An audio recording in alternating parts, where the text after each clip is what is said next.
and welcome back to Indie Rebel, the podcast for independent filmmakers. And yes, I'm aware it has been a long time. My name is Christopher Tempel, I'm your host, and today I want to just kind of talk about where this podcast has been and really where I've been. I think my last podcast was sometime either in February or March, so it's definitely been a couple of months. And the reason why I stopped producing these was because I was just getting too busy. This is something I do for fun. I don't make any money at this at all. And I was trying to get my movie finished up that I'd been working on for a very long time. And taking time every week to record and edit these shows was just eating into production time and getting that movie done. So I'm happy to say that I am finished with Leap: A Tale of the Last Days. And I'm just going to kind of walk you through what I've been up to with that and where we're at now with the distribution process. Because yes, the movie is out now. You can go watch it on Amazon, link in the show notes below. So I guess kind of backtracking a little bit here. The movie, just to kind of recap a little bit, was written in 2022. I shot it in the summer of 2023, and then I spent a year and a half in post-production on it. Editing only took about 3 months to get the picture locked down, but then it was the visual effects, and that took forever. That took me about a year to do all the effects by myself. And then I had the music as well, which I had to deal with, and then sound effects and the final mix and all that kind of stuff, which came at the end. So in the middle of March, I brought most of my cast over. We actually got the 4 main people together. One of them was in remote. And we watched the movie all the way through, start to finish, and recorded a cast commentary. And that was a lot of fun. It was great seeing everyone again. And it was just really awesome getting to relive a lot of the stories and the trials and tribulations of making an independent film. Then at the end of March, I did finish the movie, and it was wrapped up literally, I think, one of the final 2 days of that month. And I had to start now planning a premiere. And because that's something selfish that I do for myself, and it's something I've always enjoyed, and it's also a way to say thank you to my team for putting their trust in me and also for their patience over many years as well, too. So I had to find a venue first, and I was looking around at all these different theater locations and stuff and places that have done indie films in the past, and they all wanted to charge an arm and a leg for it. It was absolutely insane. I was looking at like $1,200 in some cases just to rent the auditorium for 2 hours. So I said, well, I'm not going to do that. And what I ended up finding was a kind of a playhouse of sorts, I guess you could say, up in Whitefish, Montana, which is about 30 minutes from where I'm located. And they charged me $400. They had the ability to play a digital file, so I didn't even have to make a DCP or digital cinema print. Didn't have to make a Blu-ray, didn't have to make a DVD, although I did have those with me. And they had a 2K projection system, which was great. Stereo, which was fine because I didn't do a surround mix on this thing. And yeah, the price was right too, and I really liked the guy's attitude about the whole thing. So when I went to go check out the theater, I brought my laptop with a couple files on it, and we were able to test those and make sure that everything worked, and it did. So I booked the venue, and then, of course, now I have a premiere to plan, right? We got to get everything else that needs to go into it. I had to do press releases, and I did an interview with a local paper, and we talked about the film. And then my wife had a great idea because we weren't ready for distribution yet. At this point, people have been waiting so long for the film, I didn't want them to have to wait any longer. And so I set a date for April 13th to show it, which was a Sunday. And my wife was like, well, you can still make a little bit of money by selling DVDs and Blu-rays. I'm like, I don't even have time to get those ready yet. Like, yes, I've got the cast commentary and I've got the movie, but I've got to do the menus, I've got to do a director commentary, and then I have to author everything and test it and watch that all the way through, and I just don't have time right now. And so what we came up with was a way to delay it just by a couple of days. And so we had the premiere, and then I finished the authoring afterwards, but we had QR codes set up that I did with PayPal, because I have a PayPal account for my business. And so I printed up some mock-ups of what the DVD and the Blu-rays would look like in a final case, and we printed those out on nice paper. I got that done at the UPS store for like $5, and then I had QR codes added to them where people could scan and order either the DVD or the Blu-ray or both if they wanted while they were there at the premiere. And I let everyone know it was going to be about 2 weeks turnaround time until they would receive them. And that worked out just phenomenally. And the cool thing, so I'm using a service called Kuniki, Kunaki, so Kunaki, and they are a print-on-demand Blu-ray and DVD service. They also do records and CDs and other stuff like that too. And the beauty is that I don't have to have any inventory now. I don't have to carry that, which is what I had to do in the past. I ordered through disc makers, and I had to order, 1,000 DVDs at a time. And now I'm left trying to figure out, one, where do I store them? And two, how do I get rid of them, right? So this has just been a lot easier to work with this process this way, and really couldn't be happier with it. So I uploaded my masters to Kuniki, got that all taken care of. And by the way, a Blu-ray master, for those that don't know, is about 25 gigabytes. And I'm on a DSL connection out here in rural Montana. I live out in the mountains. So it took forever just to upload that 25 gig file. That was about a 9-hour process, I want to say, on my internet to get the Blu-ray master uploaded.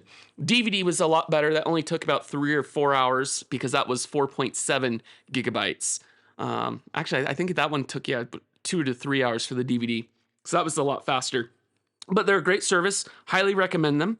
And you just upload your masters and your artwork. Make sure everything's to spec for them. And yeah, that's all you have to do. It's great. And so my current process was people could scan the QR code, or I could email somebody a link if they wanted to. They purchase it through PayPal. I get a notification in my email that, hey, I've got a DVD or Blu-ray order. I look at it. I go to Kuniki and I place the order myself. And what this allows me to do is, I'm charging $19.99 for them, and that covered shipping and the cost of the disc. And it also allows me to make a little bit of profit on the side of it too, which is awesome. And so by me then placing the order with Kuniki, we're able to keep all that streamlined and secretive, and nobody has to know what the cost of the disc and all that stuff actually is. So all they know is that the discs are $19.99. They place the order, and then I take their placed order from PayPal and replace it with the manufacturer, and off it goes, and they get their disc within 2 weeks. So that worked out really, really, really well. Also, another thing that's kind of cool this time around compared to the last time I did this, which was for Leap Rise of the Beast back in 2010, is I had the movie done like 2 weeks before the premiere. Yes, I did keep making small tweaks to it and such, just really minor things, but it was so relaxing this time not being under the wire to get the movie done because I got a premiere coming up. It was just like, oh, yeah, it's done. I can make small tweaks if I want to, but no big deal. The other kind of thing that was nice this time around is because I've got the computer that I built myself, and we'll talk about that later on in another podcast. We'll talk about equipment and computers and software and nerd out on it and stuff. But I built my computer myself in May of 2023, and it is so fast that I can render a full HD 2K version of my movie, and I can have the whole thing done in under 2 hours, which is insane to me. And this is working with, all the raw footage and everything like that with the color grades. It's rendering EXR for the effect shots. It's got all the mixing with the sound and stuff like that. It takes 2 hours to render a print of the movie. And so I could theoretically make 2 or 3 changes in one day if I wanted to. And I think I actually did that once, where I made a change, I watched the movie, made another change, watched it again, and then made another change, and then went to bed. Whereas when I did this the last time around, one, I wasn't done until the day of the premiere. I was literally burning the DVD to show at the premiere, because that's how we had to project it back then. This is 2010. I was burning the DVD the morning of the premiere. And I remember 2 weeks out from the premiere, not even knowing if I was going to get the movie done, because I was having a lot of technical issues. Audio was out of sync, and my masters weren't working, and it was a whole issue. So this time around, so much more relaxing, getting the thing done early. Now, one of the big questions I had to contend with at the premiere especially was, everyone wants to know, when's it coming to Amazon? When's it coming to streaming? Because they knew that that was my plan from the beginning. And yes, that was my plan. I wanted this thing on Amazon. I was going to do it myself. and I ended up having a little bit of an issue. And what had happened is that over a year ago, Amazon had updated their terms and services to say, hey, if you don't have an existing account with us, we're not going to allow you to upload movies anymore, effective, whatever date it was, like it was a month away. So I said, hey, I'm going to go create my Amazon account for that now, because you don't use your personal account, it's a Prime Video Direct account. So I created a Prime Video Direct account then to get grandfathered into it. And this is ridiculous. So it was April 1st or something like that of this year, 2025. I log in and I'm getting my page prepared. I get all my artwork uploaded. I've got the synopsis. I link to the trailer. Everything's getting done and ready to go in anticipation of having the movie done here. I was going to release the final version to Amazon. I think at the end of that week was the plan. And literally the next day, after I've made all these changes and gotten everything ready to go, the very next day, I get an email from Amazon telling me that my account has been terminated due to lack of activity because I hadn't uploaded the actual files yet. I had all the artwork, but I didn't have my master movie file to them. And I was crushed because now I knew I was going to have to find a third-party distributor. They're called aggregators. And I was going to have to find a third party now to help me distribute my film. And I knew that right off the top, they're going to be taking 20%. And I felt like that was eating into my revenues. So a little bit frustrated about that. And I made a video on YouTube about that. You guys can go check that out if you're curious. And you can see how frustrated I am with the process. And I realized I really only had two main options now, since I could no longer completely do this myself. One of them, and probably the most common one, is FilmHub. And FilmHub's great because you can upload just about anything you want to it, and it will get pushed out onto the different platforms that you choose. But the other one, and the one that really interested me, is a company called Indie Rights. Indie Rights is a company based out of LA, ran by two independent filmmakers, a husband and wife team, and they formed the company to distribute their own film, like back in the mid 2000s. And so I liked that they're coming from the filmmaker's point of view. I did a lot of reading, a lot of searching on like Reddit and forums and such, and talking with people. And everyone had nothing but good things to say about Indie Rights because they're very transparent. They tell you, here's what your movie made on each of these platforms, and then here's your cut of this. And I like that kind of transparency. FilmHub, I don't believe you get that. And then the other things I should say that I heard is that they were really good with communication. And they provide some training materials for marketing. And that excited me because I know that marketing is my weakest point in this whole process. And so I thought, well, if I can even get just a little bit of training, I'm going to be doing better than even if I'd gone at this by myself. So that made it worth it to me. Now, here's the one caveat to Indie Rights, is you have to apply with them and they have to approve you. And so I got online, I filled out the application. That took me about an hour to do. It was pretty in-depth, and they want to know, like, what's your marketing strategy and how much did the movie cost and all this kind of stuff. And then you have to upload a screener copy of your film too. So I uploaded a 10 gigabyte version to YouTube, and I just let that run overnight one night. So that was up ready to go.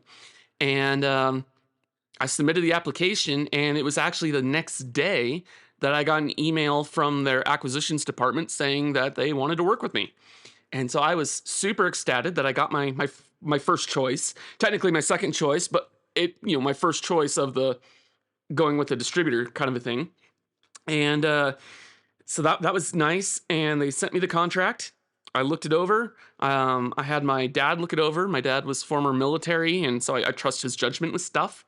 And so he looked it over. We didn't see anything super crazy. And it's a 3-year contract. So I signed it, sent it back, and I was in business. I'm like, okay, now what kind of a deal? Like, what's next? And what ended up being next was preparing all my deliverables. Now, this is where a lot of people don't like Indie Rights. Indie Rights requires that you submit a physical hard drive. And it has to be a certain size, like physical size, not capacity-wise, with all your stuff on it. And that hard drive has to be formatted a certain way, and the file structure within it, your folder structure, has to be set up a certain way. And So if you fail any of that, you've got to do it all over again. And if you fail their quality control process, if you didn't put their logo in front of your film, if you didn't do subtitles properly or whatever, or there's a black frame in the middle of your film or something like that, then you've got to do the whole thing all over again. You've got to send them in another hard drive. Film Hub, it's all over the internet. You just upload all your stuff to them that way, and then if they need something new, then you can just upload it again. However, my master for the film was a ProRes file, and that ProRes file was about 100 gigabytes. Like, it was huge. And I knew how long it took me to upload the Blu-ray masters to Kuniki. So I was like, yeah, no, I don't want to have to upload my master file for the film. So I was actually excited to do the hard drive thing. And I knew that it can get expensive. I think I spent 60 or 70 bucks on the hard drive itself.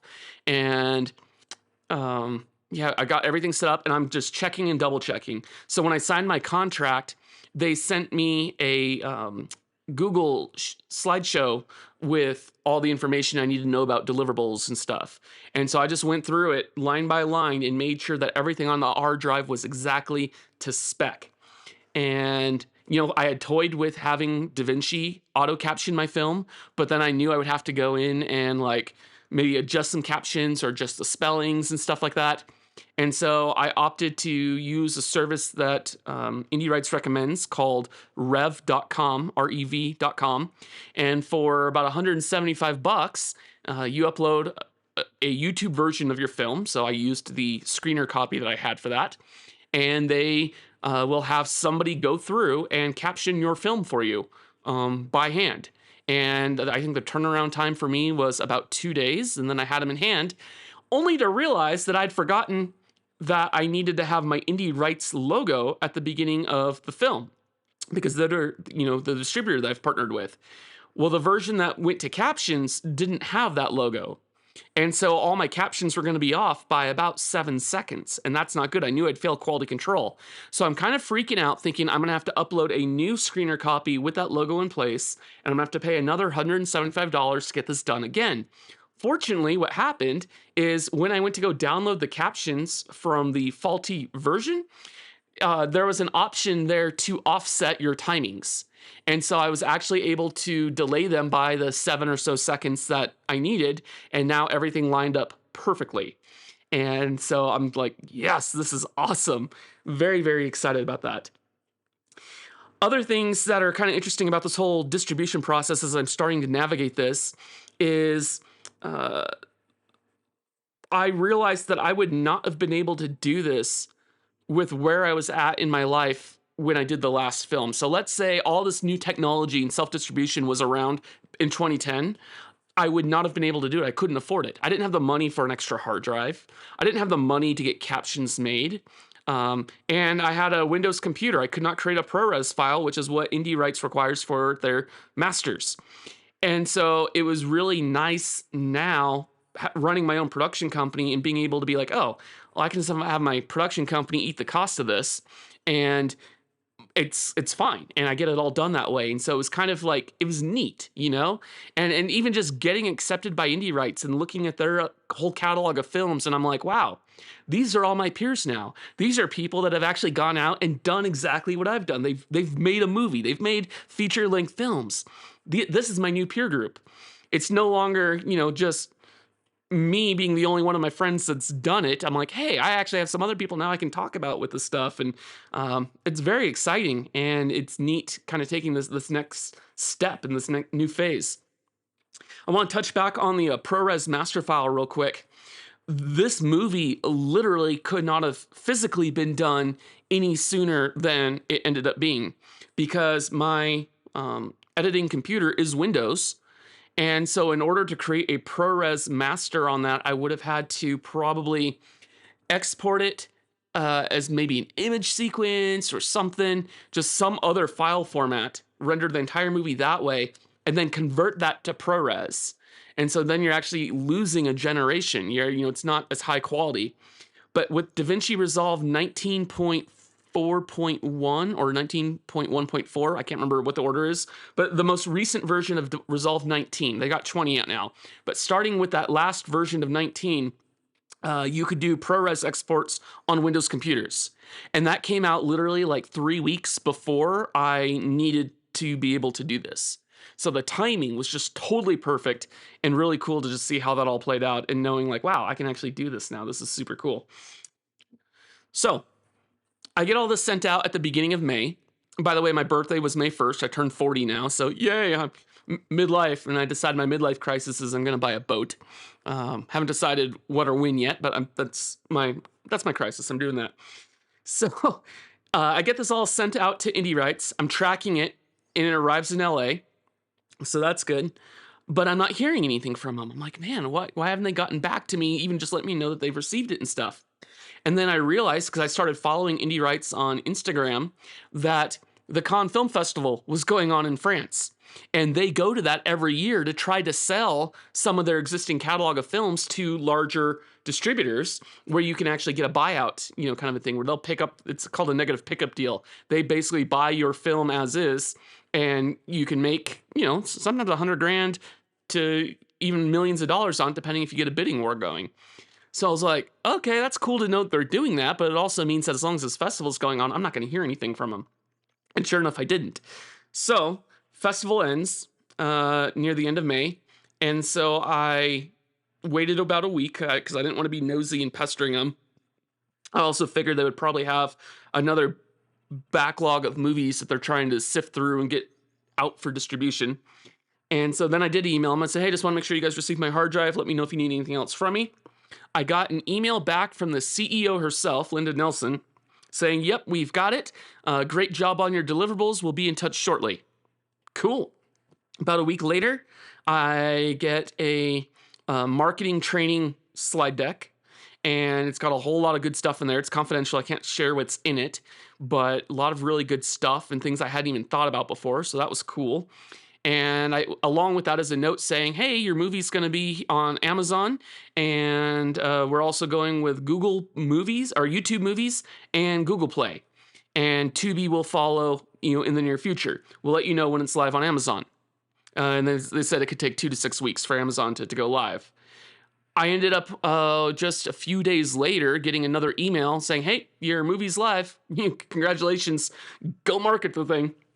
And sure enough, it was live on Amazon Prime. So I can say that I'm a filmmaker that has his movie on Amazon, and that's really cool. I'm excited about that. It's out there for anybody to go see.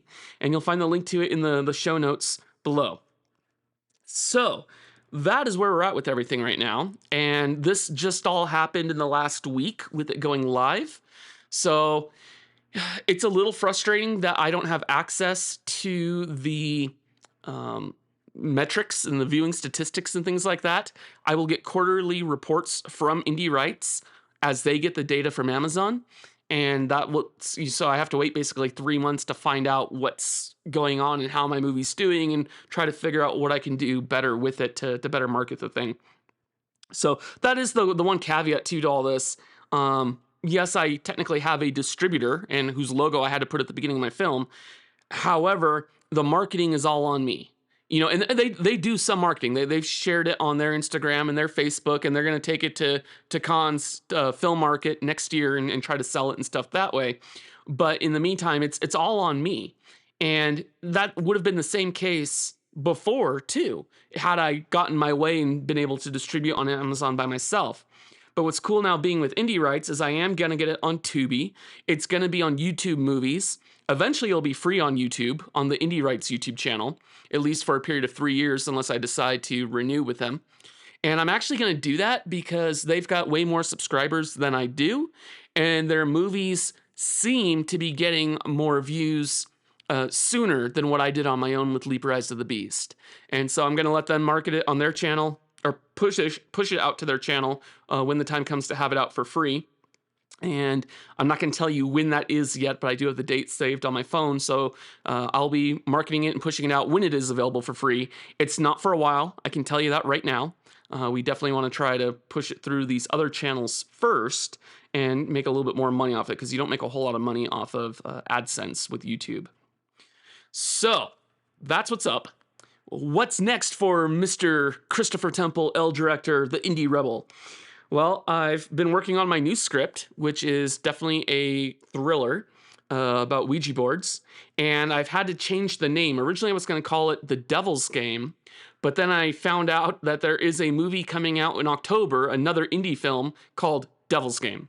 And it's about Ouija boards too. I'm like, well, I can't do that, even though my movie wouldn't be coming out for at least a year and a half beyond that.